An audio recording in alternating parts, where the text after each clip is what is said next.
ন্যাকামির ফল বালতির ভিতরে ঢুকে গেছে।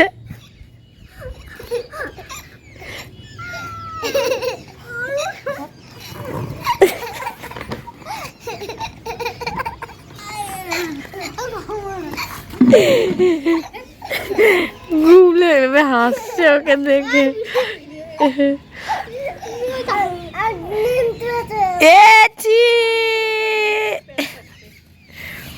দিনটা ছিল দাদার আশীর্বাদের পরের দিন। আমার এক্স্যাক্ট টাইমটা মনে নেই, এটা জানুয়ারি আর ফেব্রুয়ারির মাঝামাঝি হবে। আর দিদি পকাই এরা যেহেতু আগেই চলে এসেছিলো, কারণ হচ্ছে দিদি ডেলিভারিরও ডেট ছিল, তাই একবারে দাদার বিয়ে কাটিয়ে তারপরে যাওয়ার কথা ছিল, তাই একবারে চলে এসেছিলো। আর পম্পাদিরা পরের দিন চলে যাচ্ছিলো, তার জন্য পকাই এইভাবে যেতে দেবে না বলে কান্নাকাটি ঘোরাপাড়ি করছিল, মানে আমার বড়দিরা চলে যাচ্ছিলো। দেন ওর এই যে কান্নাকাটি করছে।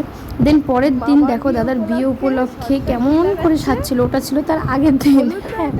আর পরের দিন হচ্ছে এইভাবে আমার দিদি যেহেতু মুলতানি মাটি মাখছিল, একটু ফেস প্যাক লাগাচ্ছিল, আমিও লাগিয়েছিলাম।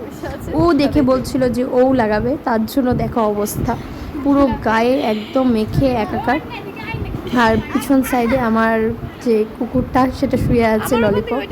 তো দেখো ও মামার বিয়েতে সাজবে, ফেস প্যাক লাগাবে, এসে বলছে যে আমাকে একটু ফেস প্যাক লাগিয়ে দাও।